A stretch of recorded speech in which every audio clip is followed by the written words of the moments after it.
Nous sommes mardi 17 décembre. Vous êtes sur la chaîne qui rassemble. Vous suivez RTI 1 reçoit. Et pour ce tout dernier numéro de l'année 2022-2024, la ministre de la Cohésion nationale, de la solidarité et de la lutte contre la pauvreté nous a fait l'honneur d'accepter notre invitation. Ce soir, Belmonde Dogo est avec nous.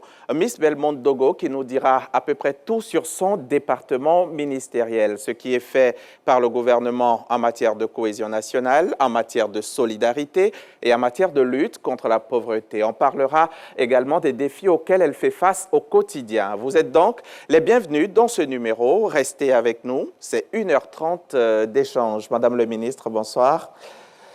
Bonsoir, Noël Zako. Bonsoir Hamza. Pour m'accompagner, m'aider à vous entretenir, Madame le ministre. On aura donc Noël Zako qui est le confrère du quotidien L'Avenir. Merci en tout cas d'être là, Noël. Madame le ministre, ici, les règles du jeu, c'est qu'on vous allez interagir avec le public qui va vous poser des questions via le code QR qui va s'afficher au bas de l'écran des postes donc téléviseurs, que les téléspectateurs pourront tout simplement scanner. Ils pourront aussi vous poser des questions par téléphone. Régis Kofi est déjà installé pour gérer cet aspect. Madame le ministre, cette question qui me vient donc tout de suite à l'esprit, c'est quoi être pauvre et être extrêmement pauvre? Merci Hamza. Être pauvre, c'est celui qui vit avec moins de 1012 francs par jour, donc je dirais 30 000 francs par jour. Et celui qui vit dans l'extrême pauvreté, c'est celui qui vit avec moins de 765 francs jour. Être pauvre, c'est ne pas avoir, je dirais, les besoins élémentaires. Donc vous avez la nourriture, les besoins alimentaires, ne pas pouvoir s'alimenter comme il se doit, donc les 3 repas par jour, ne pas avoir accès aux infrastructures sociales de base. Donc la pauvreté n'est pas que monétaire. D'accord. Les infrastructures sociales de base, notamment l'éducation, l'électricité. L'éducation, l'eau pour tous, l'électricité, pouvoir se soigner. Et il y en a combien en Côte d'Ivoire de pauvres? En Côte d'Ivoire, nous sommes à ce jour à 35% de pauvres. 35%. 35%. En 2018, nous étions à 39%. Ensuite, 2021, 37%. À ce jour, nous sommes à 35% de pauvres. C'est beaucoup, vous trouvez, non? Quand on sait d'où on vient et qu'en 2011, nous étions à 51%, je dis oui, le gouvernement a fait des efforts. Des efforts, donc ça va. Mais qu'est-ce qui explique justement, le gouvernement a fait des efforts, mais ça reste quand même assez important ce chiffre. Qu'est-ce qui explique qu'on ait autant de pauvres chez nous? 35%? Lorsque vous dites autant de pauvres chez nous, vous comparez chez nous à quel pays? Autant de pauvres, je viens de vous dire que nous étions à 51% en 2011. À ce jour, nous sommes à 35%. Et si nous remontons bien plus loin des années avant, le chiffre était énorme. Des actions étaient menées grâce au PS-Gouv depuis 2018. Le gouvernement est à l'œuvre et même bien avant, il y a eu des actions concrètes pour réduire la pauvreté en Côte d'Ivoire. Ces actions vont continuer, vont se renforcer. Donc je ne suis pas d'avis avec vous de dire que ce nombre est élevé. 35%, en fait, je ne comparais pas à un autre pays, je nous compare à nous-mêmes. Je me dis 35%, beaucoup d'efforts ont été faits depuis 51% jusqu'à 35%, mais quand même 35%, c'est assez considérable. Est-ce qu'on ne peut pas dire que l'augmentation, par exemple, du coût de la vie peut être une cause de la pauvreté? Non, là, je vous arrête tout de suite parce que le coût de la vie, non. Le gouvernement a mené des actions. Lorsqu'il s'agissait de parler du coût de la vie, sur l'électricité, sur le vivrier, sur les denrées alimentaires. Il y a eu beaucoup de choses qui ont été menées, des actions qui ont été menées par le gouvernement.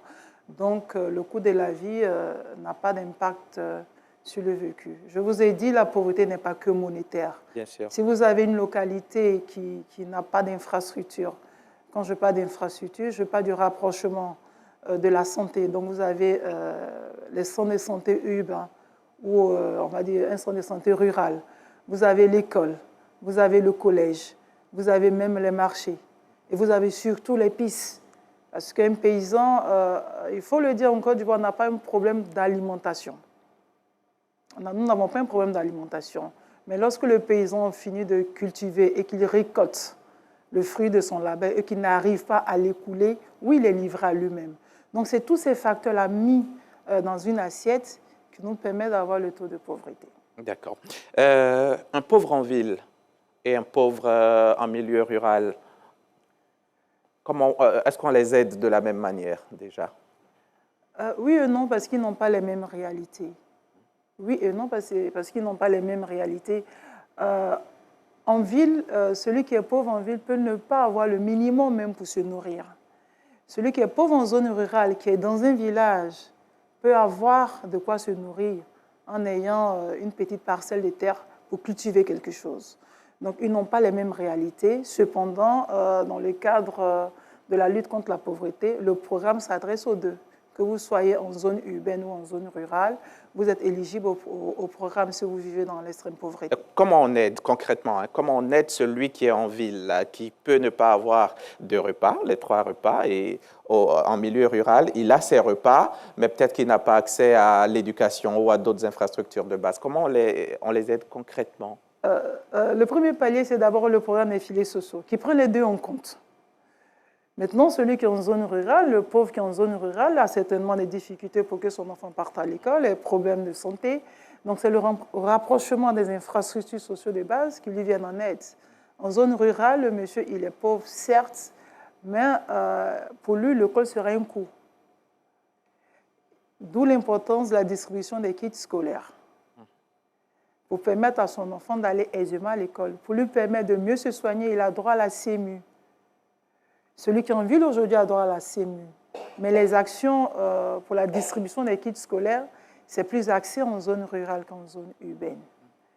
Le pauvre qui est en zone urbaine peut facilement, à travers le programme des filets sociaux, avoir une activité génératrice de revenus qui ira plus vite que celui qui est en zone rurale.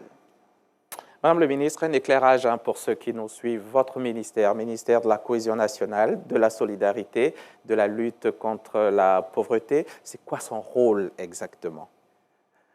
Le ministère a en charge la mise en œuvre et le suivi du programme de la politique du gouvernement en matière de cohésion nationale, de solidarité, de lutte contre la pauvreté. D'accord. Alors, Madame la ministre, vous avez parlé tout à l'heure des filets sociaux. Alors, je veux savoir quel est le ratio entre le nombre de pauvres et les personnes que vous avez déjà assistées à travers ce programme-là. Je ne ferai pas des ratios. Je dirais que les bénéficiaires du programme des filets sociaux sont puisés dans le vivier de ceux qui vivent dans l'extrême pauvreté en Côte d'Ivoire. Le seuil de la pauvreté en Côte d'Ivoire? Le seuil de la pauvreté en Côte d'Ivoire, si nous parlons en termes de ménage, je vous l'ai dit tout à l'heure, c'est celui qui vit en dessous de 365. Extrême pauvreté, il y a 2 cas. Vous avez la pauvreté et l'extrême pauvreté. Est-ce que, en Côte d'Ivoire, on peut définir la région, par exemple, la plus pauvre? Oui. Les zones les plus pauvres en Côte d'Ivoire, est-ce que vous en avez une idée? Oui. En 2018, les zones... Avant 2018, les zones les plus pauvres, nous avons Folon, Kabadougou, nous avons le Tongpi, nous avons eu le Cavali. À ces jours, vous avez des régions comme le Tongpi et le Cavali qui sont sortis de cette zone rouge-là, le Kabadougou un peu moins, mais la zone qui est encore au rouge est celle du Bunkani. Mais le gouvernement est à l'œuvre pour faire sortir cette zone-là de la zone rouge. Et le gouvernement, comment? Vous faites quoi concrètement pour réduire le nombre de pauvres dans ces zones-là? À travers les différents programmes du gouvernement, donc vous avez le programme jeunesse, vous avez la carte CEMU. C'est vrai qu'on peut ne pas la considérer comme un élément, oui. Mais c'est un élément important parce qu'il permet aux ménages vulnérables de se soigner gratuitement. Vous avez la gratuité ciblée en matière de santé. Vous avez l'accès à l'eau potable qui compte dans le calcul du taux de pauvreté. Vous avez l'électricité pour tous, un village qui n'est pas éclairé. Quand on regarde les critères il est éligible à l'extrême pauvreté. Donc, vous avez toutes ces actions du gouvernement qui sont menées dans cette localité aujourd'hui de Bunkani. Vous avez le reprofilage des pistes et vous avez le programme des filets sociaux. Donc, c'est une synergie d'action de plusieurs ministères qui permettent à une région de sortir de la zone de pauvreté. Et ces régions-là sont en bonne voie pour sortir de la zone rouge? Ah oui, nous avons des zones qui sont déjà sorties de la zone rouge. Donc, la région de Bunkani est en très bonne voie pour sortir de cette zone-là. D'accord. Noël Zako. Alors, Madame la ministre, une subvention de 36 000 dans le cadre pour les ménages vulnérables, dans le cadre du programme des filets sociaux. Beaucoup d'efforts sont faits. Et comment est-ce que vous jugez l'impact des filets sociaux dans la mise en œuvre? Justement, Madame le ministre, avant d'y répondre, si vous le permettez, on va suivre un élément vidéo. C'est un reportage de Davis Eyo. C'est une immersion dans l'univers des bénéficiaires du programme de filets sociaux productifs. On regarde et on revient. Ce salon de 3 mètres carrés sur 4 appartient à Thérèse Niamke, une bénéficiaire du programme des filets sociaux productifs. Cette mère de 3 enfants est coiffeuse depuis 25 ans. Elle exerce désormais son activité avec aisance dans la commune de Trècheville, précisément au quartier Biafra, après d'énormes difficultés. C'est très difficile. J'avais ma baraque qu'on pouvait déplacer et on avait des problèmes d'assainissement ici. Bon, il y a eu des travaux qui ont été faits au sein de Biafra et la baraque a été cassée. Aujourd'hui, grâce à la location trimestrielle non remboursable de 36 000 francs CFA sur 3 ans, octroyée par le gouvernement, sa vie a changé. Vraiment, quand ils sont venus, je ne croyais pas. Les 36 000 là m'ont vraiment aidé, ça m'a beaucoup aidé. Ça m'a permis de me réinstaller. Je suis revenue en conteneur. De 1 casse, je suis passée à 7 casses. Je n'avais pas aussi assez de produits, comme vous le voyez. Et grâce aux filets sociaux. Elle reçoit en moyenne 5 clients par jour et réalise une recette journalière qui oscille entre 20 et 30 000 francs CFA. À la rue adjacente, l'activité de cette dame connaît un boom.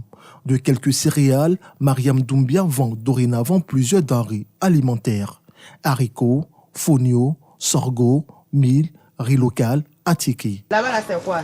C'est fonio. Il faut donner 2 kilos d'haricots. 2 kilos de fonio. Avant filets sociaux, c'était pas facile. C'était un peu dur. Il est vendeur, il ne me trouve pas. Mais maintenant, filets sociaux est venu. L'argent est devenu beaucoup épais. Il fait tout à ça. Je m'habille, je paye maison, je paye courant, je nourris mes enfants et tout va à l'école. Mariam réalise un chiffre d'affaires de 100 000 francs CFA en moyenne par jour et son ascension réjouit son entourage. Avant filets sociaux, elle prenait un peu de tout. Mais depuis filets sociaux, elle rentre dans sa vie. Sincèrement, nous-mêmes, on est contents de notre sœur. En plus des zones urbaines et périurbaines, le programme des filets sociaux productifs touche les populations des zones rurales. Ces zones concentrent les taux les plus élevés de pauvreté.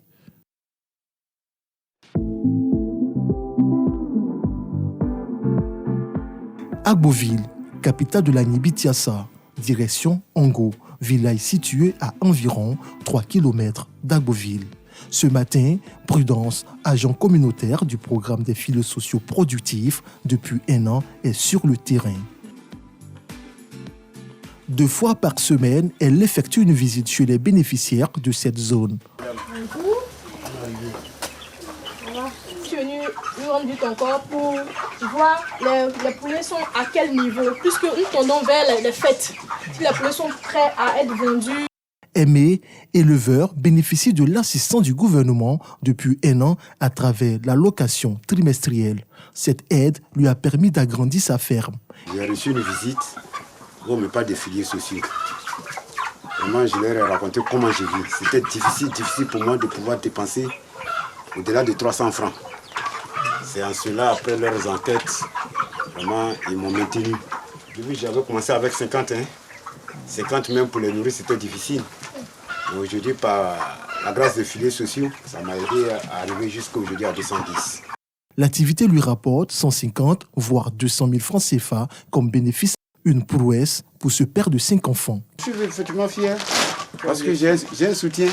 La Côte d'Ivoire me soutient. Moi étant pauvre, souffrant, la Côte d'Ivoire m'est venue en aide. Aujourd'hui, je m'en sors. Dans ce village, les bénéficiaires sont au nombre de 19. Ils sont tous déterminés comme les 41 bénéficiaires de Bonicro, le village voisin. Mécaniciens comme agriculteurs, l'histoire de ces bénéficiaires est différente, mais l'objectif est identique. Gilbert, agriculteur, avait du mal à rendre rentable sa plantation. La main tendue de l'État lui a permis d'évoluer considérablement. Au moment où je n'étais pas bénéficiaire, je faisais un petit champ, au moins un demi-hectare. Mais aujourd'hui, avec Filios Sociaux, j'ai agrandi mon champ. Je suis parti maintenant à 2 hectares de bananes, à 1 hectare de manioc. Et puis aujourd'hui, j'ai fait un demi-hectare d'aubergines qui me permet à scolariser mes enfants, à scolariser, à aider même ma famille. Gilbert s'est même offert une moto et a équipé sa maison. En plus du paiement trimestriel, Gilbert reçoit un encadrement de la part des agents communautaires. Avec les renseignements, ça m'a permis aujourd'hui d'économiser, ça m'a permis aujourd'hui d'être autonome, ça m'a permis aujourd'hui d'être M. Boni que je suis. Soutien financier, encadrement et suivi, c'est la technique utilisée par le gouvernement pour faire reculer considérablement la pauvreté. À ce jour, ce sont 457 000 ménages impactés par le programme des filets sociaux productifs par an, soit 432 000 francs CFA sur 3 ans. Merci beaucoup, Davis Oyo. Un reportage donc signé Davis Oyo. Madame le ministre, je voudrais vous dire que nous sommes suivis en ce moment aussi sur Radio Côte d'Ivoire, directement Radio Côte d'Ivoire et sur RTI Digital. Alors, Noël Zako le disait, 36 000 francs CFA, 12 000 francs à peu près par mois. C'est vrai qu'on a vu quelques-uns qui s'en sont bien sortis. Mais est-ce que, Madame le ministre, c'est suffisant, 36 000 par trimestre? 36 000, c'est suffisant pour quelqu'un qui n'arrivait pas à avoir 15 000 francs au mois. 36 000 francs, c'est suffisant lorsque le ménage bénéficiaire est accompagné par des formations, par des sensibilisations.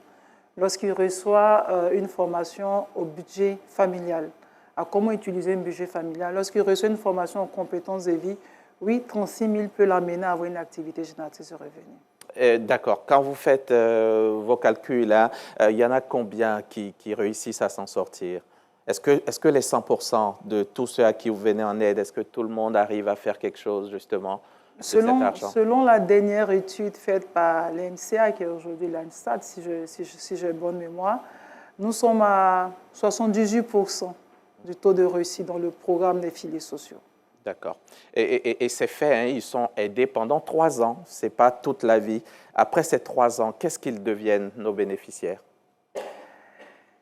Après 3 ans, mais ils continuent l'activité. Il faudrait le dire, le programme des filets sociaux s'étend sur 3 ans.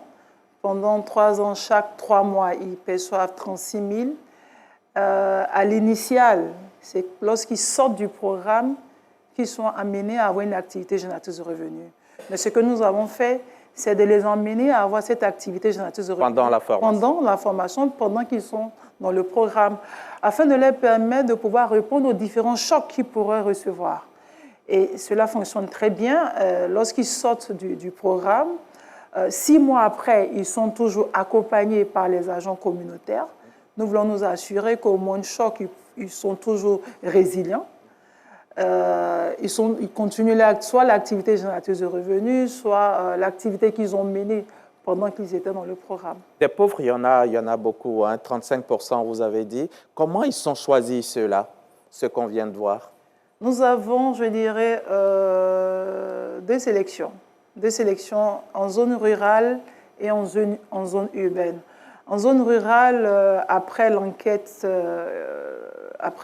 ménage et je dirais la sélection des ménages, la validation, elle est faite sur la place publique, en présence du chef de village, en présence des leaders de communauté, la présence des femmes, la présence des jeunes. ce qui n'est pas le cas en zone urbaine. En zone urbaine, c'est un comité dans lequel vous avez le corps préfectoral, vous avez les élus, vous avez les différentes directions du ministère de la Femme, le ministère de la Protection sociale et le ministère de la Solidarité. La différence entre je dirais, ces deux sélections, ce sont les mêmes critères. Ce sont les mêmes critères, mais je dirais c'est le comité qui change. En zone urbaine, vous avez les élus, le corps préfectoral et les différentes directions, mais en zone rurale, c'est en présence du sous-préfet, lorsque nous sommes dans une sous-préfecture, la chefferie, les leaders de communauté, les leaders de religion, présents des femmes, présents des jeunes, toute la population villageoise. D'accord. À ce jour, c'est quoi le montant que vous avez déboursé pour ce programme? À ce jour, nous sommes à 149 milliards. De 2017 à ce jour, nous sommes à 149 504 724 000. 149 milliards. On nous signale des arnaques souvent. Hein. On dit qu'il y a des personnes qui se font passer pour des agents de votre ministère et qui promettent à leurs victimes de pouvoir les inscrire sur les listes des filets sociaux productifs. Vous luttez contre cela comment? Contre ce phénomène? Nous luttons contre ce... D'abord, il faudrait que la population ivoirienne retienne que le programme des filets sociaux, il est gratuit. C'est la contribution de l'État, du gouvernement, à relever le niveau de vie de ceux qui vivent dans l'extrême pauvreté, dans la pauvreté. Le programme des filets sociaux, il est gratuit et c'est valable pour la solidarité. Vous êtes au courant quand même de ce que je dis, de ces arnaques qui existent? Oui, nous sommes au courant et via nos canaux, via les médias, nous faisons des sensibilisations pour rappeler à la population que les actions du ministère de la Solidarité, toutes les actions du ministère de la Solidarité, toutes les actions sont gratuites. On ne paye rien, que ce soit au programme des filets sociaux, que ce soit à la solidarité ou même à la cohésion nationale. Rien n'est payant, tout est gratuit. Il n'y a pas de prêt à la solidarité. D'accord. Noël Zako. Madame la ministre, 36 000, vous avez dit, c'est beaucoup pour quelqu'un qui n'avait presque rien. Est-ce que, dans la perspective de l'amélioration de cette politique-là, est-ce que vous pensez à une révalorisation des montants qui sont alloués aux personnes? Écoutez, nous travaillons à atteindre le chiffre de 500 000 ménages d'ici à fin 2025. C'est notre priorité. On est déjà à 457 000. Nous sommes à 457 000 et nous travaillons à avoir 500 000 ménages d'ici fin 2025. Pour le moment, c'est notre priorité d'avoir ces 500 000 ménages tels que fixés par le PND, par le gouvernement. Et oui, nous explorons l'éventualité de rehausser un peu ce montant-là. Mais si je devais choisir entre relever le montant à 40 ou 50 000 et avoir que 450 000 et avoir 500 000 ménages qui vont percevoir 36 000, le choix est vite fait. Je préfère avoir mes 500 000 ménages qui sortent de la pauvreté. Vous choisissez le plus grand nombre de ménages plutôt que très peu de ménages avec beaucoup plus de moyens. Oui, je préfère avoir très peu de ménages et un montant élevé et avoir plus de ménages, mais avec les 36 000. Je vous l'ai dit, avec 36 000, lorsque le ménage est bien accompagné et que le ménage est suivi, il s'en sort. On a vu la preuve tout à l'heure à la télévision avec le reportage. D'accord. On parle de plus en plus de formation des bénéficiaires. Vous en parliez à l'instant. Comment ça se fait exactement? Les bénéficiaires reçoivent ces formations-là par le biais des agents communautaires. Nous en avons 805. Ce qui est très peu pour couvrir les 31 régions. Très peu, oui et non à nouveau. 805 agents communautaires. Nous étions à 600. Nous avons travaillé à en avoir 805. Nous allons continuer à travailler à en avoir plus parce que pour nous, l'accompagnement est le plus important. C'est vrai, c'est important les 36 000 que nous donnons chaque 3 mois aux ménages bénéficiaires. Mais si nous voulons avoir des ménages qui sortent dans l'extrême pauvreté, il faudrait ajouter à ce transfert monétaire-là, le paquet d'accompagnement que nous faisons et avoir ces agents communautaires aux côtés des ménages bénéficiaires est très important parce qu'il leur permet d'avoir des formations en compétences de vie, comme je l'ai dit tantôt, budget familial, formation pour une activité génératrice de revenus, sensibilisation à la déclaration des naissances. Ce n'est un secret pour personne. Les ménages qui vivent dans l'extrême pauvreté ne déclarent pas les naissances. Vous avez des formations en alphabétisation, amener le ménage vulnérable à utiliser le chemin de l'hôpital que de l'automédication. Donc, c'est toute une formation qui accompagne les ménages bénéficiaires. C'est très joli, toutes ces formations-là, mais pour l'ensemble des 31 régions, est-ce que pour être plus efficace, vous ne songez pas à monter un peu plus le nombre d'agents Je vous l'ai dit tantôt, nous travaillons à augmenter. À combien et pour quand, pour quel délai? Je ne vous donnerai pas de date ici. Nous étions en 2021 à 600, vous l'avez dit. Nous sommes en 2024, nous sommes à 800. Oui, en 2025, à 1000 peut-être. Je ne donnerai pas des chiffres sur ce plateau. Qu'est-ce qui fait le problème? Qu'est-ce qui fait que ça peut pas, vous ne pouvez pas en avoir un peu plus et très rapidement? Nous avons un budget. D'accord. Et c'est dans ce budget-là, nous avons la part des ménages bénéficiaires et des agents communautaires. Les agents communautaires sont payés par le programme des filets sociaux. D'accord. Noël Zako. Madame la ministre, un programme qui marche, mais quelques soucis de retard de paiement. Il nous est revenu plusieurs fois que des ménages n'avaient pas perçu assez tôt leur pécule, on va le dire ainsi. Est-ce que vous avez eu vent de cela et comment est-ce que vous comptez C'est aussi un problème de budget, madame? Monsieur Hamza, je ne vous répondrai pas comme ça. Les retards, oui, par moment, mais nous les rattrapons très rapidement. Il nous arrive d'avoir des retards de paiement. Le programme peut avoir dû à quoi, des retards de paiement. C'est dû à quoi ces retards? Pour les bénéficiaires. Oui. Nous avons dans le programme, vous avez deux contributions. Donc vous avez l'État des Côte d'Ivoire et la Banque mondiale.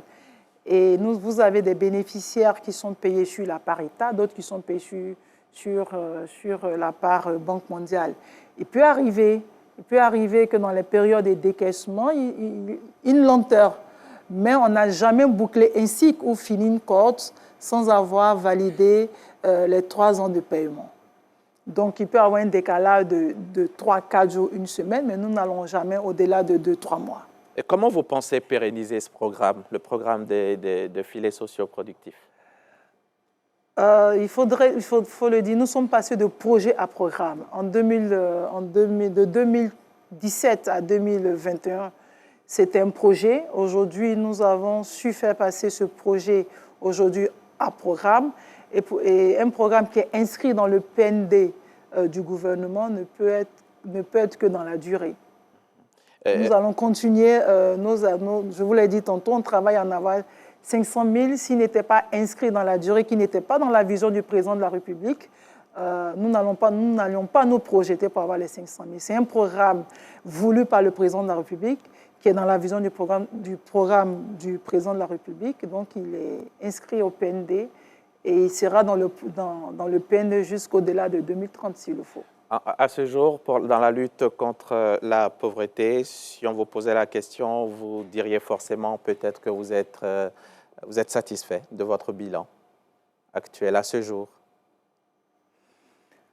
Je ne vais pas m'auto-flageller. Mais du programme des filets sociaux, oui, je suis satisfait du programme des filets sociaux. C'est un programme qui nous a permis d'avoir 457 000 Ivoiriens. Donc, on dit ménage, donc multiplier ce nombre-là par, je dirais, le plus petit chiffre en moyenne qui est 5. Un ménage en Côte d'Ivoire, la moyenne, c'est 5. Donc, multiplier ce nombre-là par 5 et vous verrez le nombre d'Ivoiriens que le ministère prend en charge.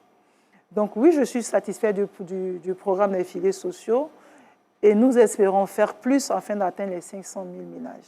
Alors, ces nombreux déguerpis qui ne savent où aller aujourd'hui, j'ose croire que cela ne vous satisfait pas.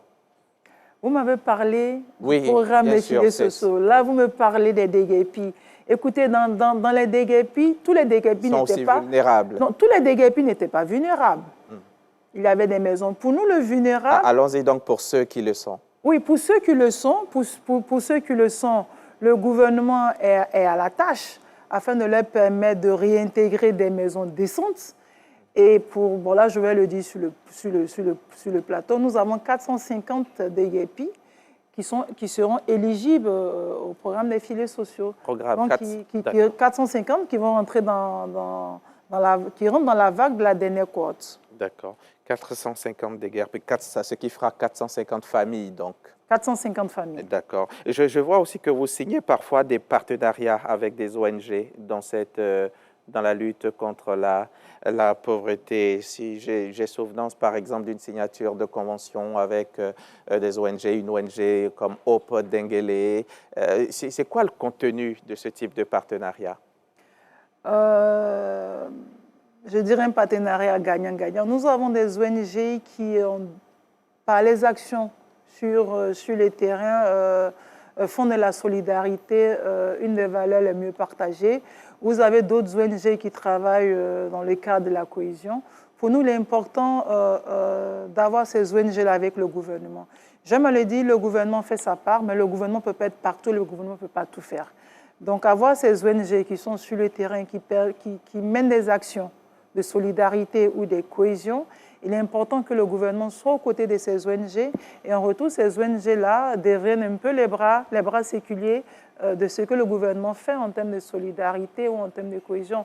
Même si quand je parle sur le volet cohésion, le gouvernement ne peut pas être sur toute l'étendue du territoire en train de parler de sensibilisation, de formation, et c'est valable pour la solidarité. C'est vrai que nous sommes très présents pour la solidarité, mais nous ne pouvons pas couvrir toute l'étendue du territoire en un mois.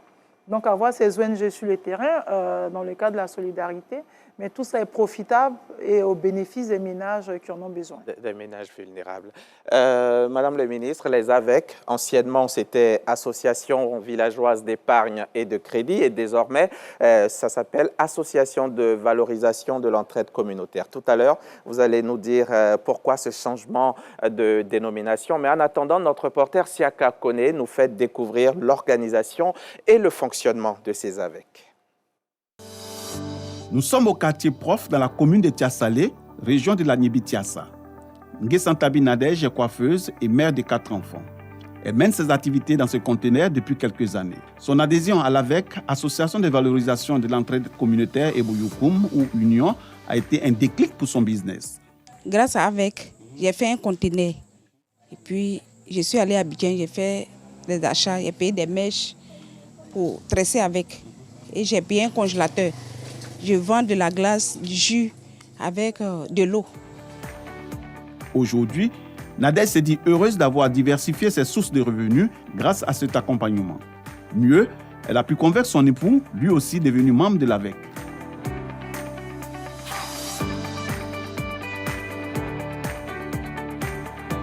Non loin de là, à la locodrome du quartier BT, Karine, membre du NAVEC, propose des repas très appréciés. La première année, j'ai commencé avec une carte. Je pensais que c'était de l'amusement. J'ai fait avec une carte. Mais j'ai eu, je crois, 350 000. Ça m'a motivé. L'année qui a suivi, j'ai fait 2 cartes. Cette année, j'ai fait 5 cartes. Quand je venais à Tiasalé, je suis venue avec un sachet bleu. Maintenant, j'ai chez moi. J'ouvre la porte de chez moi, tranquillement. J'ai eu 3 congélateurs, un frigo, à la maison comme ici. Les exemples sont multiples, tout comme celui de Daté Clarisse, propriétaire d'une quincaillerie et d'autres AGR, activités génératrices de revenus. Des activités boostées grâce aux prêts et parts d'investissement dans son AVEC. J'ai commencé depuis 2016 avec des faibles moyens. Mais depuis 2023, mes activités ont pris une autre tournure avec l'avènement d'AVEC à Tiasalé. Aujourd'hui, je vis une vie très épanouie. Toute chose qui nous amène à en savoir davantage sur cet instrument de lutte contre la pauvreté, piloté par le ministère de la Cohésion, de la Solidarité et de la lutte contre la pauvreté depuis 2022. Nous regagnons donc le siège d'une ONG de la place, où se tient la toute dernière réunion statutaire du NAVEC de l'année. Le fonctionnement, l'organisation, l'attribution des crédits et le mécanisme de partage des parts ont été nos préoccupations. Autour de la table des séances, les membres du bureau et un coach ou un facilitateur communautaire. Alors mon rôle est de former, d'enseigner la méthodologie aux membres. Au départ, beaucoup n'ont pas vu ces données. On a commencé 2 groupes, 3 groupes, maintenant ainsi de suite, ils ont vu que c'est bon. Parce qu'à la fin de l'année, on se retrouve avec une somme. Et avec ça qu'on parlait, et ça a motivé les gens. Et voilà qu'aujourd'hui, c'est devenu une grande chose. Il y a devenu beaucoup d'affaires avec Atia Salé. L'attribution et le remboursement de crédits, de même que l'achat et le partage de parts, sont définis par le statut et un règlement intérieur. La solidarité et la volonté d'autonomisation étant de mise. À l'instar de l'AVEC Union, l'ensemble des AVEC disposent d'AGR communautaires en vue de renflouer les caisses. Les intérêts générés par les crédits octroyés et le retour des AGR communautaires sont les principales sources d'approvisionnement des caisses partagées aux membres à l'issue d'une session normale.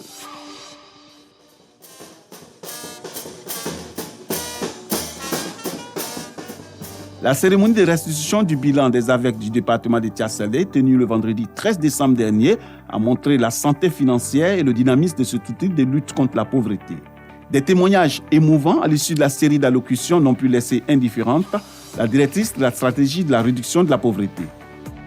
Voir ces 192 AVEC qui se mettent ensemble pour faire leur partage, c'est une grande satisfaction pour nous. C'est à la fois un moyen pour nous de promouvoir la cohésion, de promouvoir la solidarité et de promouvoir la lutte contre la pauvreté. Les 5 fédérations des AVEC du département de Tia Salé cumulent au thème de la session 2024 plus de 500 millions de francs CFA en termes d'épargne mobilisée, plus de 11 millions en termes de cumul solidarité et plus de 322 millions de crédits octroyés. À noter que les AVEC ont vu le jour en Côte d'Ivoire en 2006 et s'étendent aujourd'hui sur toute l'étendue du territoire ivoirien avec 21 984 AVEC. Merci beaucoup, Siaka Koné.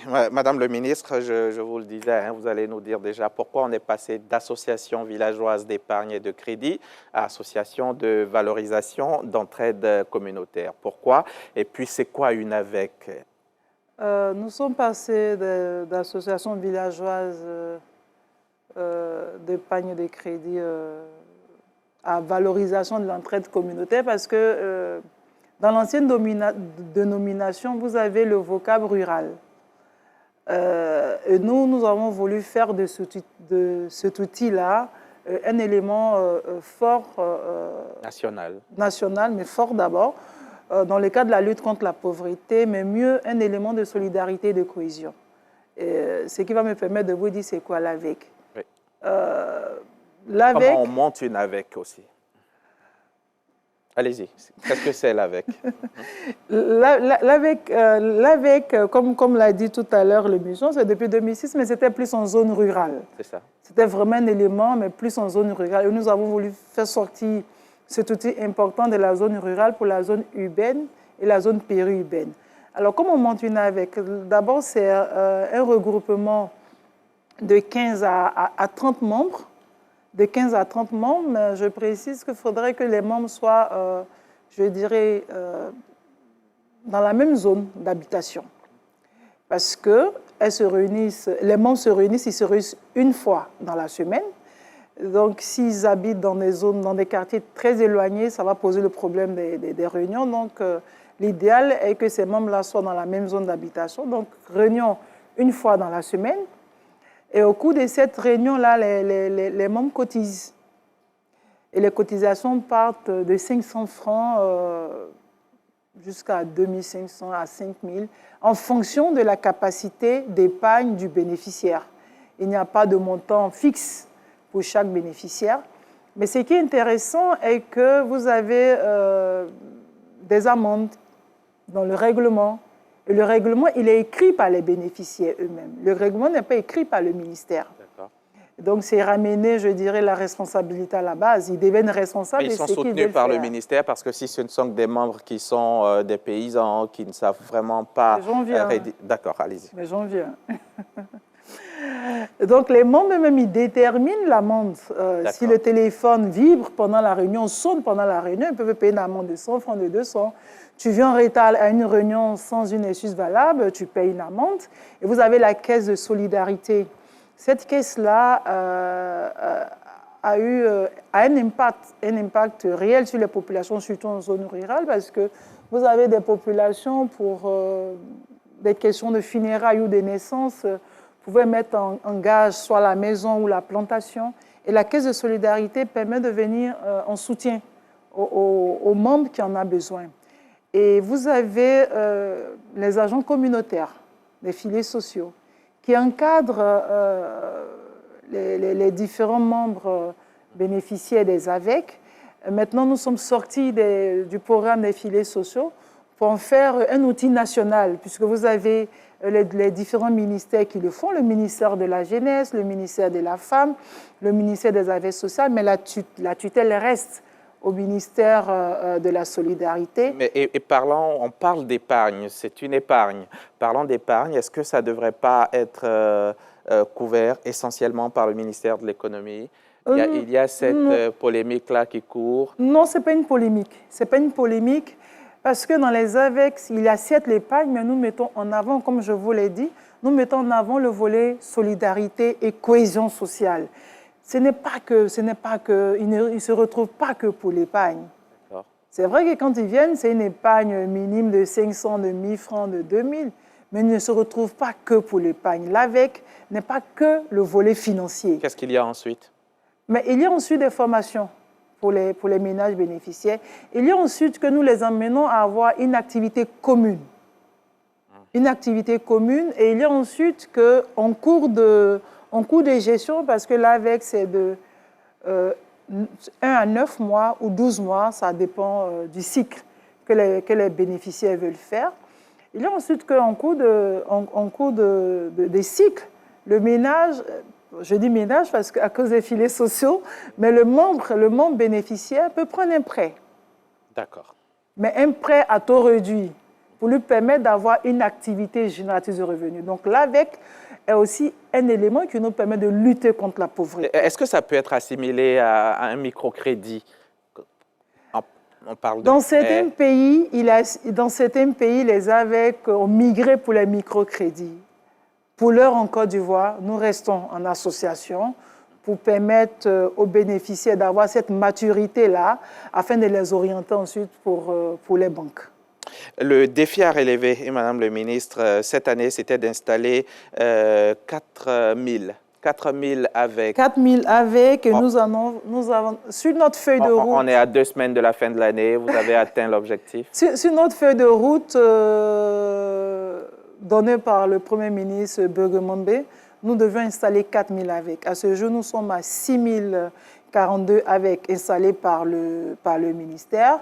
Mais au plan national, nous sommes à 21 000 AVEC parce que nous avons des partenaires comme CARE, Solidaridad et bien d'autres partenaires que je ne peux citer maintenant. Donc, nous les menons avec d'autres partenaires. 4 000, c'était pour cette année. Vous êtes à 6 000. C'est donc aussi simple que ça d'en installer des AVEC? Non, ce n'est pas si simple que ça. Nous aurons pu faire plus, mais pour nous, l'élément important est d'installer des AVEC qui vont rester dans la durée. Il ne faudrait pas installer parce que le gouvernement l'a demandé, installer pour installer, mais nous les installons et nous les suivons. Et comme je vous l'ai dit, c'est un cycle. C'est de 1 à 9 mois. Ça. Et pour quelques associations, toutes ne choisissent pas le cycle de 1 à 9 mois. En grande majorité, choisissent 9 mois. Il y a d'autres qui choisissent 12, mais en grande majorité, elles choisissent 9 mois, d'autres choisissent 12. Mais ce que j'ai dit tantôt est que c'est vrai qu'ils mettent de l'argent dans une caisse. C'est une caisse à 3 compartiments. Vous avez la caisse d'épargne, la caisse de solidarité, une 3e caisse d'emprunt. D'emprunt, d'accord. Une 3e caisse qui existe. Nous en avons 3 caisses. Donc, la caisse d'épargne, la caisse de solidarité, je dirais la caisse de cotisation. D'accord. Et pour 2025, c'est quoi les perspectives en ce qui concerne les AVEC? Pour 2025, c'est d'avoir, sur toute l'étendue du territoire, 25 000 AVEC. Globalement. Bien structuré, en exercice. Bien structuré. Et en exercice. D'accord. Madame le ministre, les populations ont envie de vous poser des questions. Elles nous ont joint par téléphone. Régis Kofi est de l'autre côté. Il a recueilli les préoccupations des populations. Nous avons aussi des questions que nous avons reçues par QR code. Donc, nous allons maintenant répondre aux questions des populations. Régis Kofi, si vous nous entendez, c'est à vous.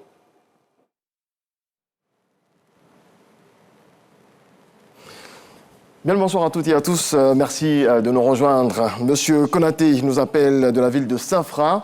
Il souhaiterait savoir ce que le ministère de la Solidarité a prévu pour soutenir justement les familles vulnérables en cette période de fête de fin d'année. Madame Boka à Bingerville pose la question de savoir comment saisir les services du ministère lorsque les difficultés de la vie se présentent. C'est à peu près la même question que Madame Zouzou a posée. Elle nous appelle de Bingerville et elle se prononce également sur le programme des filets sociaux, comment saisir le ministère pour justement être inscrit sur ce programme-là. Et puis, Madame Francette qui nous appelle de Logualé, qui nous fait remarquer qu'il y a, semble-t-il, un réseau autour des sélections pour les bénéficiaires des filets sociaux dans sa localité. Monsieur Kwaku Boris nous a joint de la ville de Bouaké. Est-ce qu'il y a un projet à long terme pour faire baisser le taux de pauvreté en Côte d'Ivoire? Voilà, c'est tout, Hamza, pour cette première vague. Merci beaucoup, Régis Kofi. Madame le ministre, à ces 4 questions, on va ajouter 3 autres qui nous viennent des téléspectateurs par QR code. Ou bien, on va y aller d'abord avec ces questions. Allez-y. Et puis les questions QR code vont suivre. Je commencerai par M. Konaté, je crois qu'il est appelé de Saint-Fra. Qu'est-ce que le ministère a prévu pour les ménages vulnérables en cette fin d'année? Le ministère a prévu la distribution de kits alimentaires et de jouets pour les enfants. En cette fin d'année, nous avons 3 000 et 4, je dirais 4 000 enfants qui vont recevoir des jouets et 1 500 ménages qui vont recevoir des kits alimentaires. Et les zones concernées? Les zones concernées, nous avons la région, on va parler en termes de région, nous avons la région de Lamé, nous avons la région de Lamé, nous avons le district d'Abidjan, nous avons la région du Gor, nous avons la zone de Tengrela. Dans la Bagoué. Nous avons la Bagoué. Nous avons, il y a une dernière région, il ne faudrait pas que... D'accord, ça va peut-être vous revenir. Qui va me revenir. Et deuxième question, comment vous saisir justement face aux difficultés quand on veut saisir votre département, votre ministère, comment on fait? Pour nous saisir, soit on écrit directement au ministère, ou on passe par le biais de nos directeurs régionaux, où nous avons l'observatoire qui nous remonte... l'Observatoire de la cohésion de la solidarité qui nous remonte bien souvent les cas de ménages vulnérables. D'accord. Nous avons aussi les différentes mairies, puisque nous travaillons en liaison avec les mairies, donc nous avons les différentes mairies. D'accord. Et on dit qu'à Logualé, il existerait un réseau pour choisir justement les bénéficiaires des filets socioproductifs. Mais c'est ce que je vous disais tantôt, M. Hamza.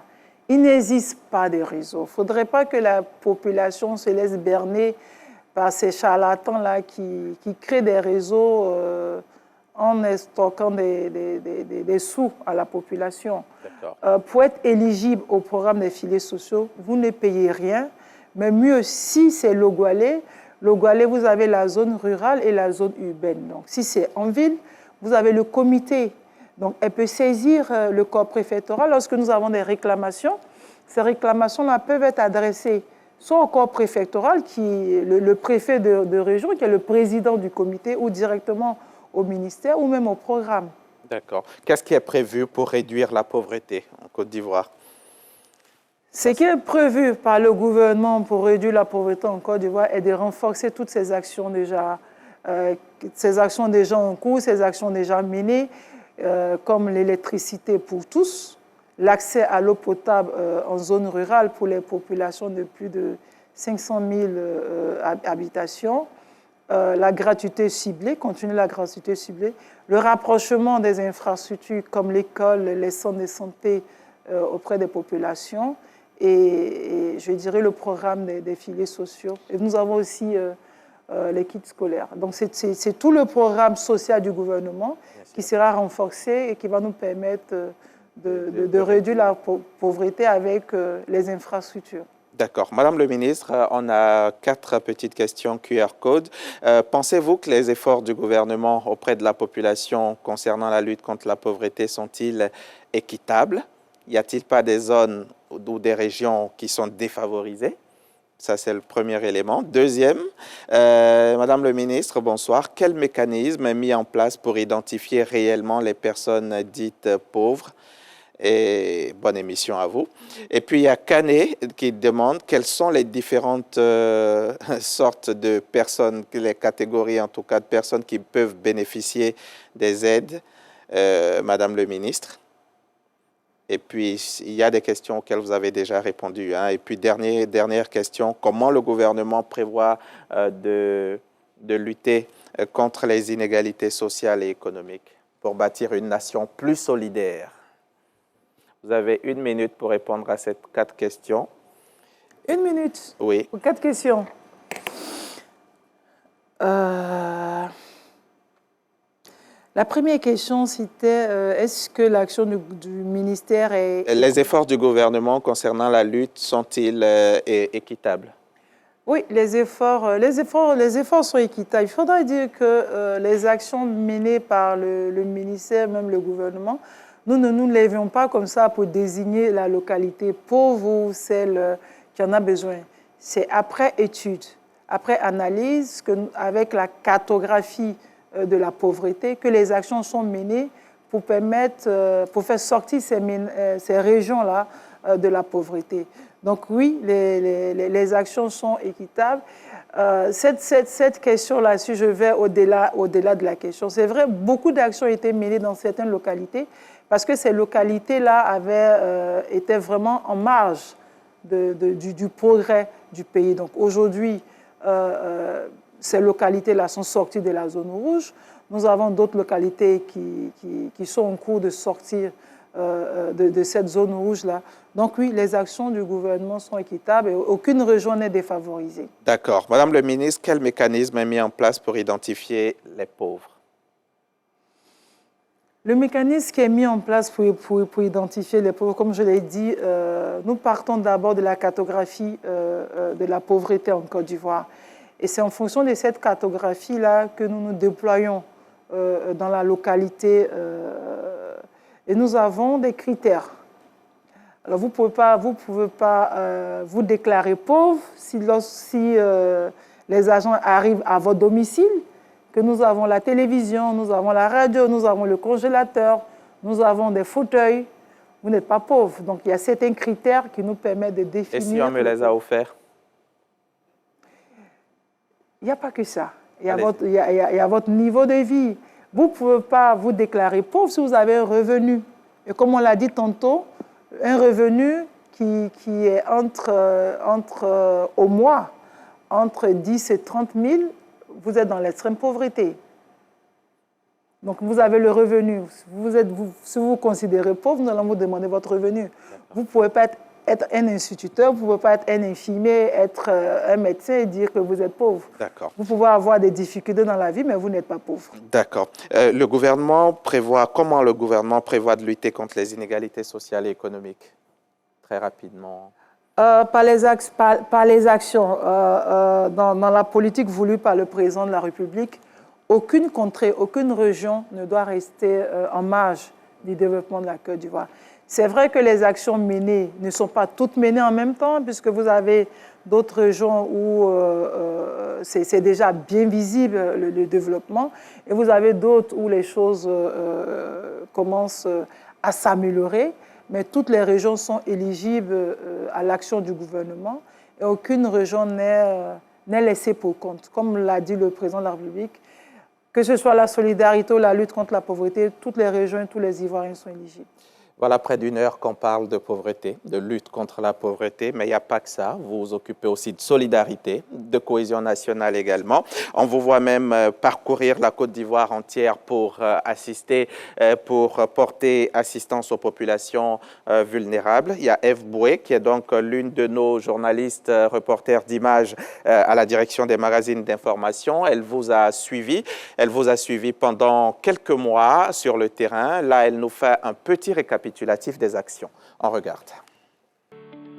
Les 16 et 17 septembre 2024, les habitants de la forêt classée Sodefort de Bonon, dans la région de la Maraoué, sont sommés de quitter les lieux. Bilan des populations déguerpies et dépouillées de leurs biens, des maisons détruites ou incendiées. Face à cette situation, le vendredi 13 décembre dernier, la ministre de la Cohésion nationale, de la solidarité et de la lutte contre la pauvreté, Miss Belmondo Dogo, leur a apporté la compassion du gouvernement à travers des dons en vivres, non-vivres et en numéraire. Autre lieu, même réalité. Les habitants des localités de Soubré, Grands Atri, Dapewa et Buyo, dans la région de la Nawa, étaient sous les eaux en début du mois d'octobre. Au total, 482 ménages impactés par les inondations dues à l'évacuation des crues du barrage de Soubré. Le 31 octobre, le gouvernement ivoirien a dépêché la ministre Belmondo Dogo pour soulager ces populations touchées en vue de renforcer leur résilience. Dans l'ouest ivoirien, précisément dans la région du Guémon à Fakobli, le 23 avril 2024, une tornade a occasionné d'énormes dégâts. Services administratifs, établissements scolaires, centres de santé, habitations dévastées. Le dimanche 9 juin, la ministre en charge de la solidarité, entourée d'autres membres du gouvernement, s'est rendue dans cette ville pour exprimer la solidarité du gouvernement envers les sinistrés. À la tête de ce département ministériel depuis le 6 avril 2021, Miss Belmondo Dogo couvre les hameaux les plus reculés du territoire national, du nord au sud, de l'est à l'ouest, porter assistance aux populations victimes de divers sinistres, drames, catastrophes naturelles, accidents de la circulation, conflits, incendies, entre autres. Elle est chargée de coordonner l'ensemble des initiatives en matière de solidarité, d'action humanitaire et d'assistance aux groupes vulnérables et aux personnes en détresse. Dans cette veine, un concept est initié pour renforcer la solidarité agissante, le dimanche de la solidarité. À la faveur du tout premier dimanche de la solidarité, la ministre Miss Belmondo Dogo s'est rendue le dimanche 3 avril 2022 dans les communes de Yopougon et Koumassi pour traduire la compassion du gouvernement à 2 familles endeuillées ainsi qu'à Trècheville où elle a offert des oreillettes à la pâturage de la famille Diallo âgée de 103 ans. Un autre aspect de cette solidarité agissante est de porter assistance aux personnes souvent défavorisées ou en situation de handicap et dont la résilience est un enseignement comme le cas de Grace Ouattara. Cette jeune fille de 20 ans, élève en classe de terminale, est née avec une infirmité. Ce handicap ne l'empêche en rien de mener des activités pour prendre en charge sa scolarité. Pour preuve, elle est tresseuse, tiktokeuse à ses heures perdues et désormais bachelière pour la session 2024. Elle et sa famille bénéficient d'une prise en charge totale de l'État depuis 2 ans. Selon les données du ministère de la Cohésion nationale, de la solidarité et de la lutte contre la pauvreté, sur la feuille de route de 2024, 10 000 ménages devraient être assistés. Au 6 novembre 2024, ce sont au moins 14 463 ménages qui ont reçu une assistance du gouvernement. Madame le ministre, on l'a vu dans ce reportage de Eve Boué, vous êtes sur le terrain, oui. Beaucoup plus à l'occasion de catastrophes. C'est ça la solidarité, dites-nous? Non, pas beaucoup plus à l'occasion des catastrophes. Peut-être que ce sont les catastrophes que les Ivoiriens retiennent. Nous n'avons pas que les catastrophes pour notre solidarité. Nous visitons les ménages vulnérables que nous accompagnons. Le reportage vous l'a démontré. Nous n'avons pas que des catastrophes où nous disons Yako. Je l'ai dit, la solidarité voulue par le président de la République n'est pas une solidarité pour les morts, mais pour les vivants. Donc nous avons des activités auprès des ménages vulnérables. Et il n'y a pas que les ménages vulnérables, puisque dans le cadre du dimanche de la solidarité, nous avons rendu visite à certains ménages qui avaient une certaine aisance.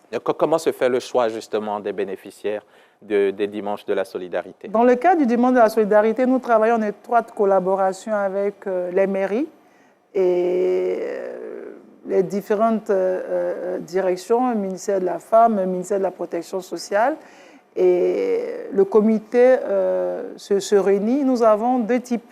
Nous avons le grand nombre qui reçoit des kits et nous avons dans ce grand nombre-là, nous avons 10 ménages qui sont sélectionnés parmi les plus vulnérables pour les accompagner. Donc ces ménages reçoivent l'accompagnement sur une année en fonction, je dirais, des critères sur l'extrême pauvreté. C'est vraiment, je dirais, c'est la ligne que nous avons voulu suivre pour le dimanche de la solidarité.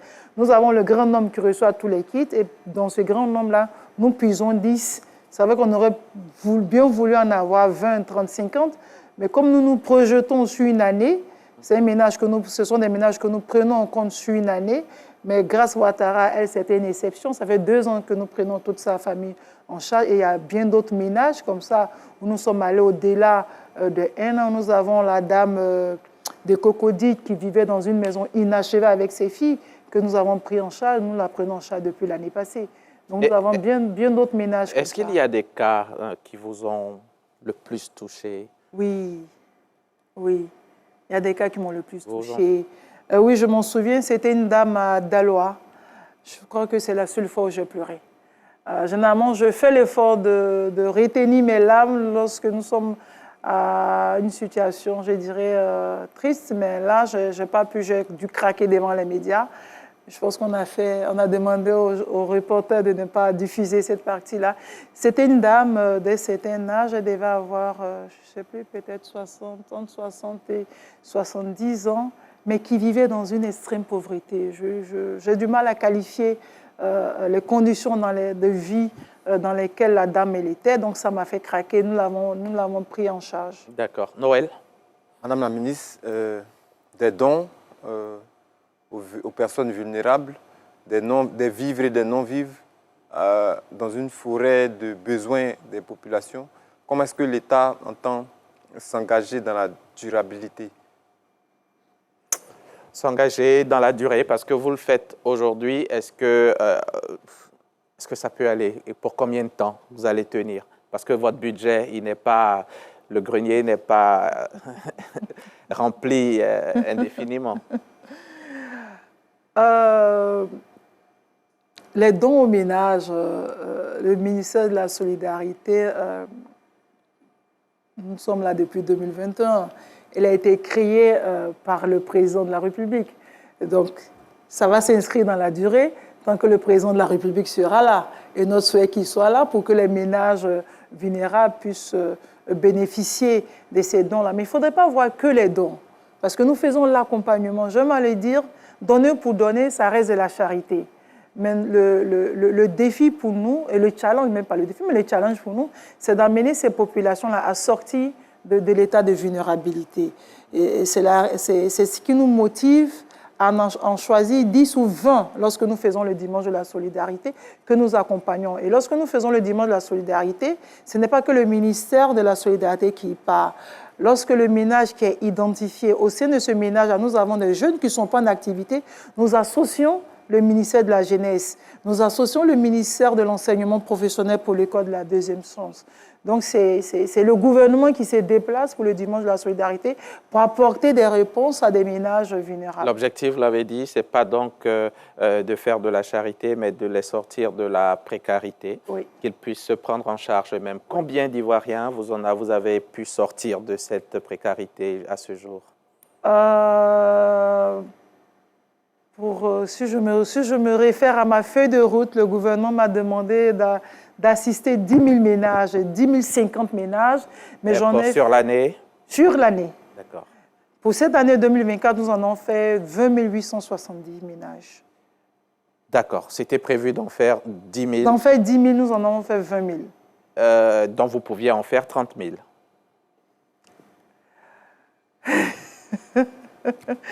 Nous aurons pu en faire 30 000, mais ma feuille de route me demandait 10 000, j'en ai fait 20 000. On espère que pour l'année 2025, on pourrait faire 30 000, mais je dirais 30 000 oui et non. Parce que dans ces ménages-là, il y a le nombre élevé des ménages qui ont subi des catastrophes. J'aurais voulu avoir dans ma balance les ménages vulnérables en hauteur et les catastrophes à la baisse. Mais nous avons plus de ménages qui ont subi des catastrophes que des ménages vulnérables. D'accord. 20 000 ménages, 20 800 ménages. C'est vérifiable, hein, ces chiffres? Oui, les chiffres sont vérifiables auprès des différentes mairies et même du corps préfectoral. Lorsque nous partons, nous avons la liste de ces ménages que nous accompagnons, liste qui est partagée avec les mairies et le corps préfectoral. D'accord. Et les Ivoiriens, en général, vous pensez qu'on est solidaire? En zone rurale, je dirais oui. En zone urbaine, vous diriez quoi? Non. Laissez-moi développer. D'accord, allez. Merci. En zone rurale, je dirais oui, parce que lorsque nous avons des catastrophes en zone rurale, avant que la ministre n'arrive, les populations s'organisent pour recueillir les ménages sinistrés, partager gîtes et couverts. Donc en zone rurale, la solidarité, mais elle est réelle. En zone urbaine, le premier réflexe, c'est d'abord de filmer. Et cela s'est passé pas plus loin que le vendredi. Nous revenions de Bédiala pour Bonon. Il a eu un accident. J'ai dû faire arrêter mes véhicules pour que nous puissions apporter assistance parce que les blessés, il y en avait 5 qui étaient sur le sol. Mais la préoccupation, c'était de filmer. Et j'ai même demandé aux gendarmes qui étaient là d'arrêter tous ceux qui filmaient. Que de chercher à appeler les pompiers, le premier effet, c'est de faire sortir son smartphone pour filmer. Donc la solidarité en zone urbaine, nous avons encore une sensibilisation à faire pour que les Ivoiriens soient plus solidaires que ça. D'accord. Le budget de fonctionnement de l'année 2025 de votre département, ça s'élève à 64 milliards. Vous avez dit que ça va pouvoir gérer les priorités. Quelles sont vos priorités aujourd'hui? Les priorités, ce budget-là, je dirais plus de la moitié part aux filets sociaux. Comme il a dit tout à l'heure monsieur Zako, monsieur Manuel, pour ne pas qu'il y ait des retards de paiement, parce que la difficulté est qu'au moindre état de paiement, le ménage bénéficiaire peut basculer à nouveau dans la vulnérabilité. Donc la priorité pour nous, c'est pour 2025, ce sera les ménages vulnérables. Et l'autre priorité, c'est la cohésion nationale. D'accord. Et 2 milliards 231 millions 474 000 sont alloués aux actions du programme de solidarité et d'action humanitaire. C'est quoi ces actions? Solidarité, action humanitaire, mais c'est ce que vous avez vu tout à l'heure à la télévision, apporter assistance aux ménages sinistrés, apporter assistance aux ménages vulnérables. La prise en charge, elle peut être médicale, mais nous en faisons moins. Nous en faisons moins puisque nous avons le ministère de la Santé qui a la gratuité ciblée. Vous avez l'accompagnement, comme on l'a dit tout à l'heure, à l'année des ménages bénéficiaires. Donc vous avez l'accompagnement en numéraire, en VV, en non-VV, aussi en formation. D'accord. Madame le ministre, vous le savez déjà, mais c'est pour ceux qui nous suivent, il existe un observatoire de la solidarité et de la cohésion sociale en Côte d'Ivoire, et cela depuis plus d'une quinzaine d'années. Il a entre autres pour mission de définir et d'actualiser les indicateurs de solidarité et de cohésion sociale.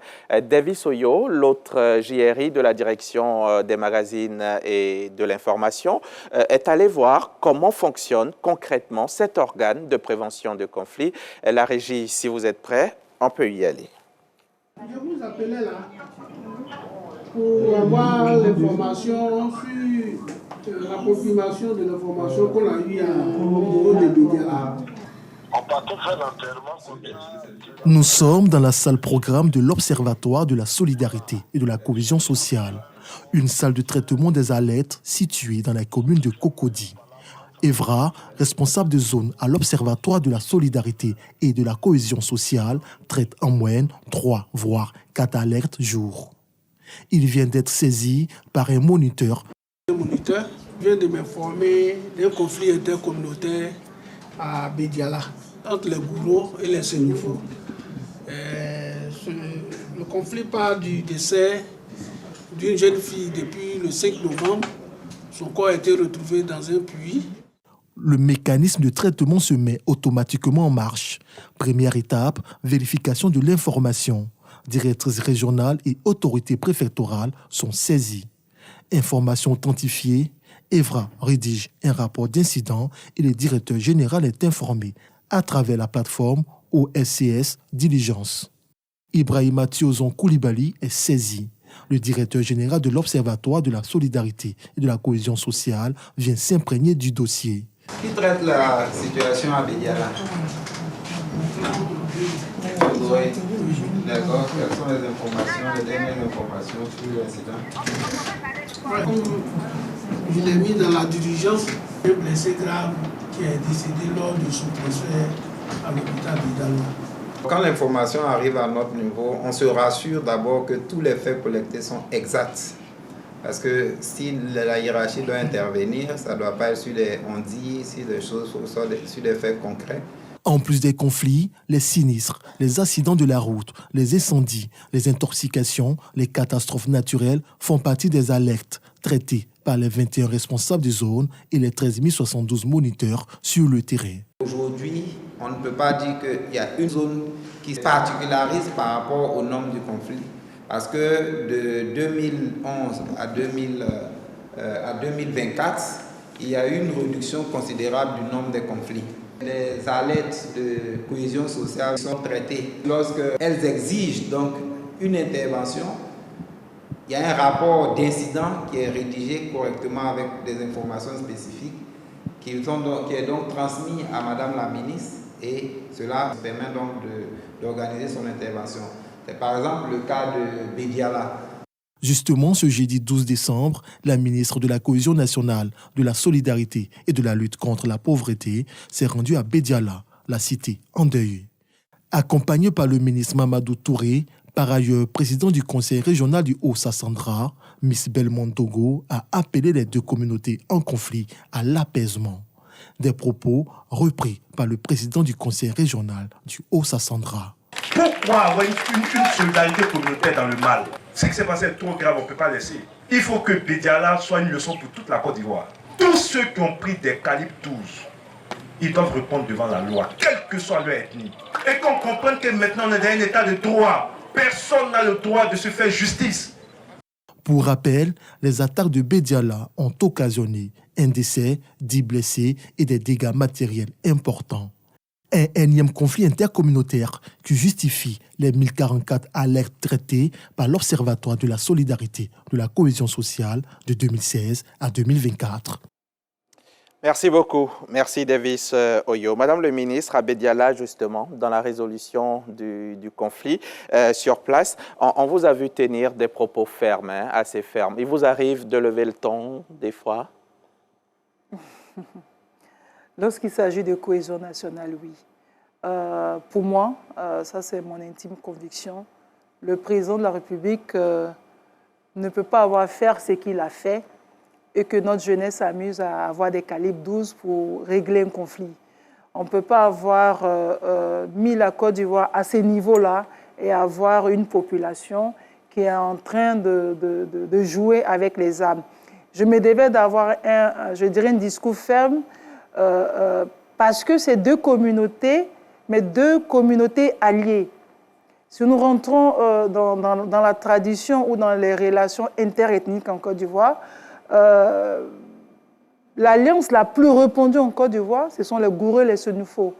Alors j'ai dit aux chefs de village, aux chefs de communauté que je trouvais inadmissible que cela arrive. Cela arrivait certainement parce que les jeunes qui s'y sont adonnés ne connaissent pas les liens qui existent entre ces deux communautés-là. C'était avec un ton ferme parce que les jeunes ont utilisé des calibres 12. Il y a eu mort d'homme, la jeune dame qui est le deuxième décès. La dame a reçu 2 balles. Une balle encore, on peut dire la balle est partie dans la panique, mais 2 balles, c'est un meurtre. Pour nous, comme l'a dit le ministre Touré, Bédiala doit servir de leçon à toute la Côte d'Ivoire. Tous ceux qui ont pris des armes, tous ceux qui ont brûlé, tous ceux qui ont cassé, doivent répondre devant la justice. Et nous avons dit au chef, ils vont assumer. Les jeunes qui ont posé ces actes-là, vont assumer. Et nous sommes allés plus loin.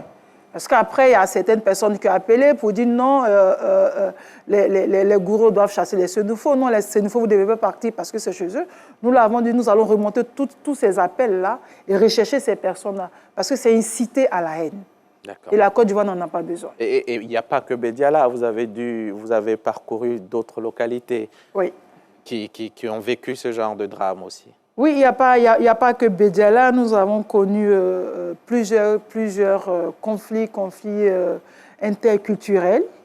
Nous en avons en Côte d'Ivoire, conflits interculturels, conflits interethniques, comme ça a été le cas à Doké, à Bon, dans la Bagoué, à Dimokro, dans un village à Dimokro. Nous avons dans le nord, nous avons dans le Gor.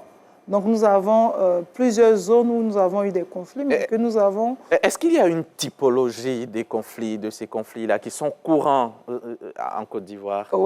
Oui, je l'ai dit, vous avez les conflits fonciers. Vous avez les conflits fonciers, vous avez les conflits culturels dans des localités où il y a des masses. Il y a des heures où le masse sort, où les populations ne doivent pas voir. Et lorsqu'une autre communauté, en dehors de la communauté de l'ethnie qui a le MAS, un des membres sort, ça crée des palabres parce que souvent le MAS porte main à la personne ou ceux qui accompagnent le MAS portent main à la personne. Et ça devient un conflit. Donc ça devient un conflit. Ça part en vrille et c'est... Donc ça devient un conflit. Donc vous avez le conflit foncier, le conflit...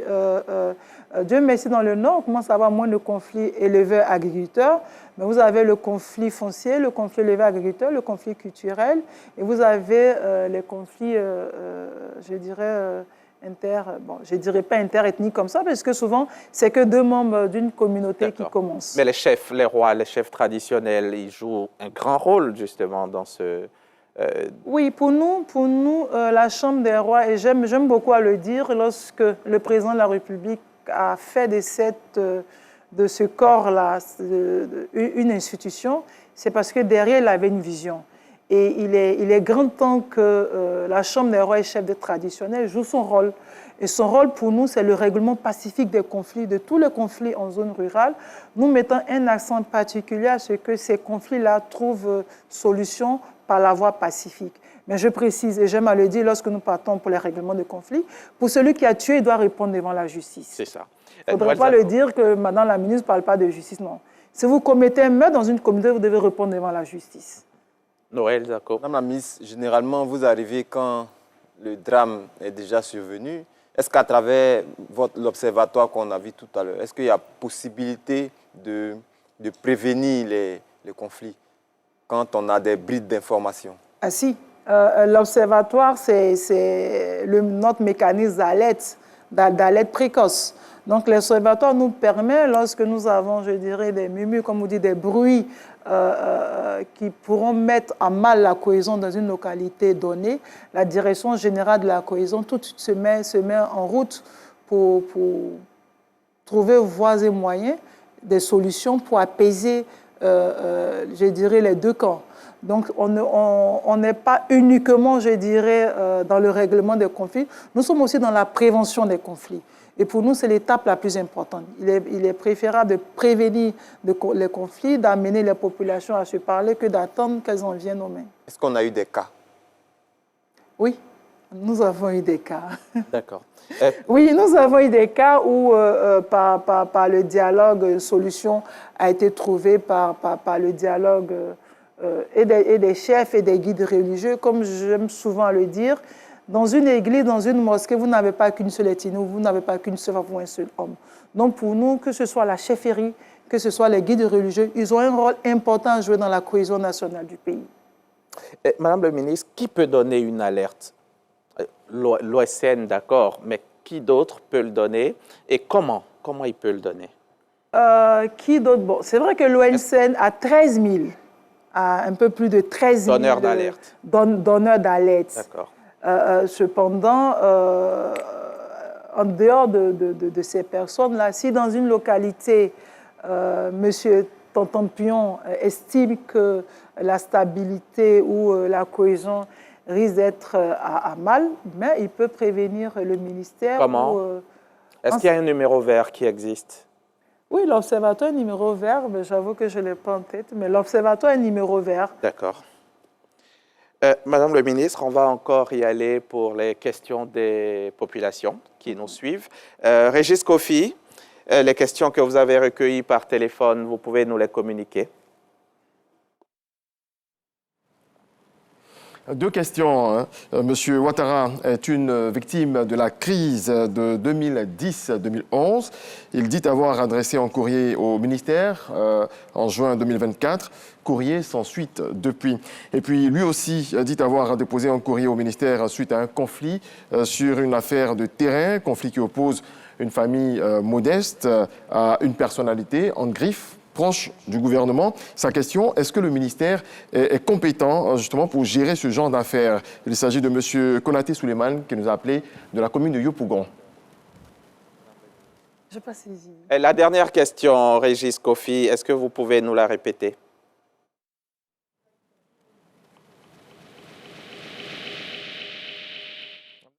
Vous voulez que je reprenne les questions?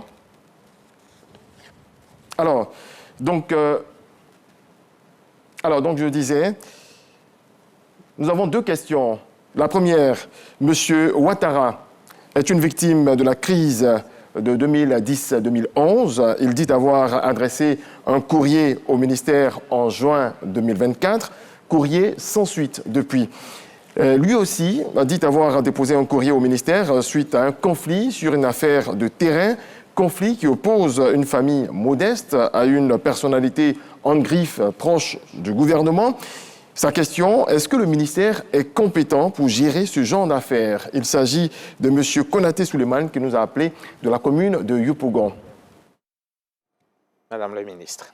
Avant de revenir aux questions de M. Konaté Souleymane, le numéro vert de l'Observatoire, c'est le 07 88 47 46 03. Donc, les populations peuvent joindre l'Observatoire via ce canal-là. D'accord. Pour revenir à la question de M. Konaté, il dit être victime de la crise de 2010 à 2011. Ça, c'est Ouattara. Ouattara. Oui. Victime de la crise de 2010 à 2011. Et c'est en 2024 qu'il saisit le ministère. Oui. Et si j'ai bien compris sa question, c'est ça? Oui, c'est cela. Mais son courrier est resté sans suite. C'est vrai. Je veux bien comprendre. Il est victime depuis 2010-2011 et il attend 2024 pour saisir le ministère. C'est maintenant peut-être qu'il a su comment vous saisir et puis il l'a fait. Il a peut-être des séquelles. Il y a encore pour les victimes des crises, le ministère n'a ajouté aucun nom. Nous travaillons sur la liste qui est connue depuis 2015. Depuis le PNCS. Depuis le PNCS, CDVR, depuis la ministre Mariatou. C'est sur cette liste-là que nous continuons de travailler. Nous n'avons ajouté aucun nom et nous ne sommes même pas habilités à ajouter de nom. Konaté Souleymane, il a assisté à un conflit concernant un conflit foncier qui opposait une personne lambda à une personnalité assez proche du gouvernement. Il demandait, est-ce que votre département est compétent pour régler ce genre Non, le département de la solidarité n'est pas compétent. Nous sommes certes solidaires de tous les Ivoiriens, mais nous ne sommes pas la justice. Noël Zako. Alors, Madame la ministre, je vais parler un peu toujours de la cohésion sociale, la cohésion nationale.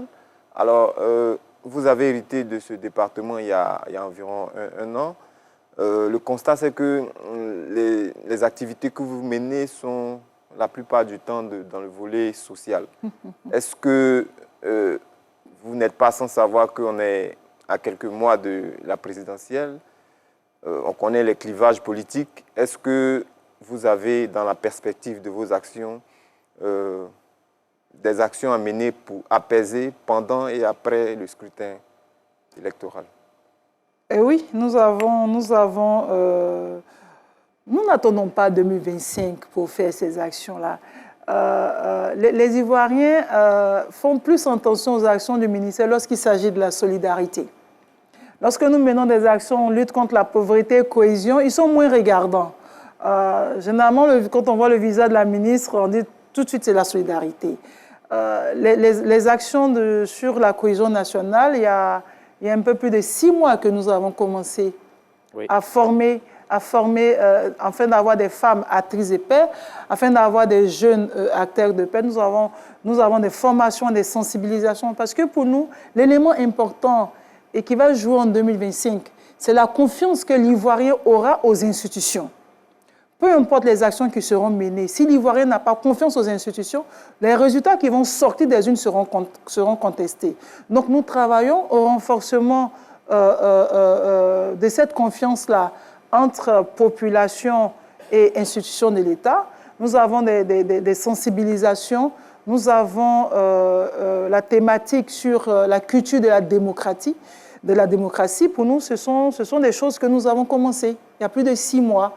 2025, ça ne se prépare pas en octobre, ça se prépare maintenant. Doit-on avoir peur de 2025? Il n'y a aucune raison que l'Ivoirien ait peur de 2025.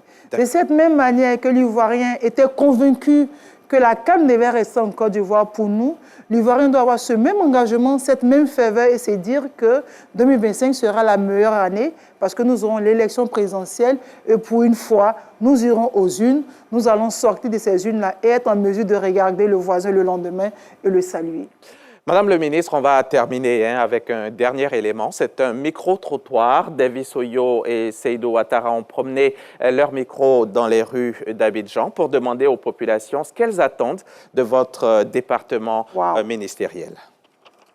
Nous demandons au ministre d'accentuer au fait la sensibilisation. Il faut que les politiciens évitent d'instrumentaliser souvent comme un genre de vengeance pour pouvoir tromper la population. Nous demandons au ministère de la Solidarité aussi d'organiser des émissions pour sensibiliser la population pour ne pas qu'il puisse avoir des conflits dans le pays, pour qu'il puisse avoir la paix, l'amour dans le pays.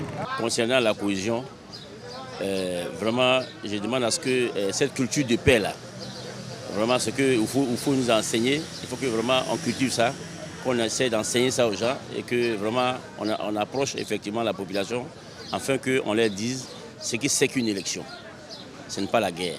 Il faudrait que l'État décentralise, que nos radios locales parlent aussi de la sensibilisation par rapport à la paix. Pour une année électorale apaisée, moi je souhaiterais que le ministère de la cohésion fasse des sensibilisations en faisant des jeux quartiers comme cela par exemple, et aussi les pancartes. Puis il faut qu'il y ait des camions parades pour parler de cohésion sociale. Le ministère doit faire des émissions envers la population. Chacun doit dire ce qui est dans son cœur en réalité pour qu'il y ait la cohésion sociale avant qu'on passe à l'élection présidentielle de 2025. Je voudrais d'abord encourager le gouvernement par rapport à toutes les mesures qui sont prises déjà pour encadrer l'utilisation des réseaux sociaux.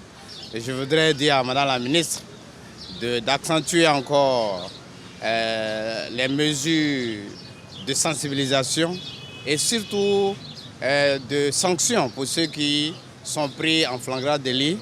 Beaucoup de personnes utilisent ces réseaux sociaux pour perturber la quiétude au niveau de l'État, au niveau de la République de Côte d'Ivoire, ce qui n'est pas acceptable.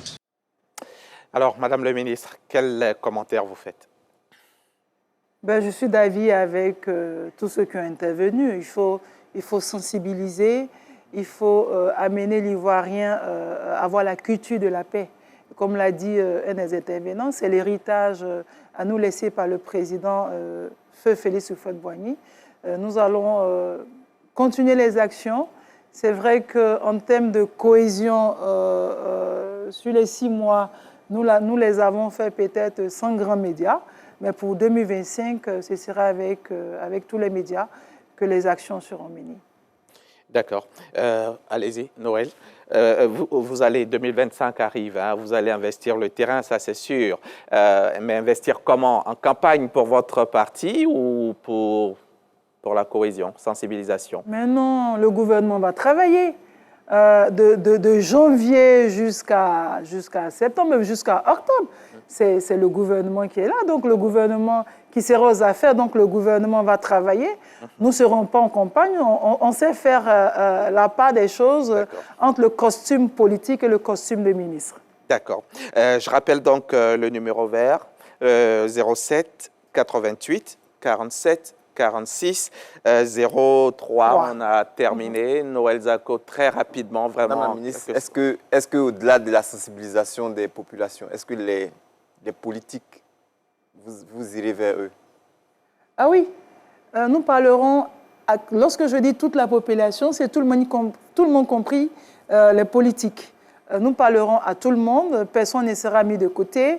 Je vous l'ai dit, on sait faire la part des choses entre la casquette politique et la casquette de ministre. Le ministre travaille pour la population, le ministre travaille pour la Côte d'Ivoire. Donc cette campagne de sensibilisation, ces rencontres se feront avec les politiques, les leaders de communauté et la Chambre des rois et chefs traditionnels. Donc tout le monde sera, alors je dirais, mettra la main à la tâche pour que 2025 soit la plus belle année.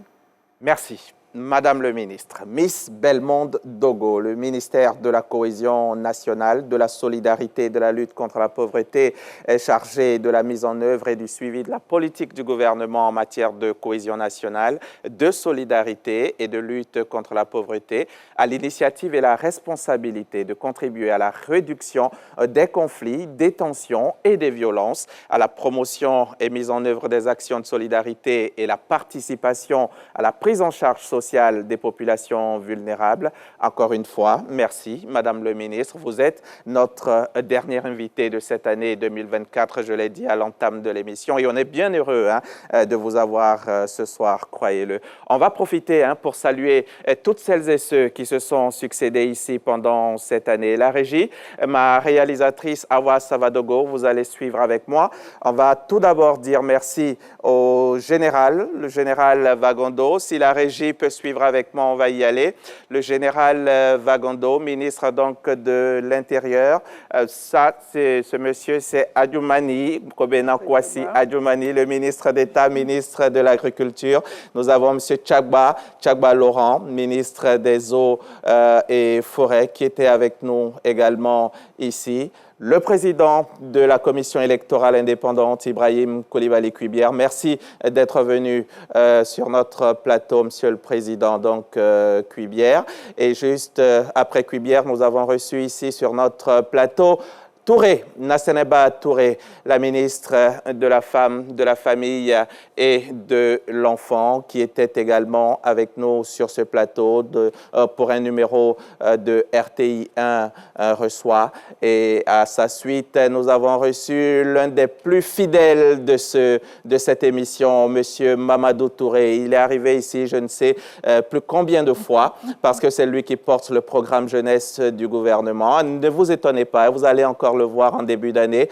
Vers la fin du premier trimestre de l'année prochaine, il sera ici avec de nombreux autres ministres pour parler encore PJ Gouv. Et puis, après lui, bien sûr, nous avons notre ministre bien-aimé qui est avec nous depuis 1h30, Miss Bellemonde Dogo, la ministre de la Cohésion nationale, de la solidarité et de la lutte contre la pauvreté. Madame le ministre, vous êtes venue indiquer aux Ivoiriens et aux non-Ivoiriens les actions menées par le gouvernement pour une Côte d'Ivoire solidaire, une Côte d'Ivoire unie, une Côte d'Ivoire cohésive. Grand merci à vous, grand merci, bonne fête de fin d'année. Et à mon équipe, mon adorable équipe, cette trentaine d'agents qui se mobilisent chaque numéro de RTI 1 reçoit pour vous offrir le meilleur. Équipe menée par la Red Chef Afficiata Dosso Karamoko et Koné Lanciné, le directeur des magazines d'information. Merci. Merci à vous aussi, chers téléspectateurs. Merci pour votre grande confiance. Bonne fête à tous et à l'année prochaine. Merci.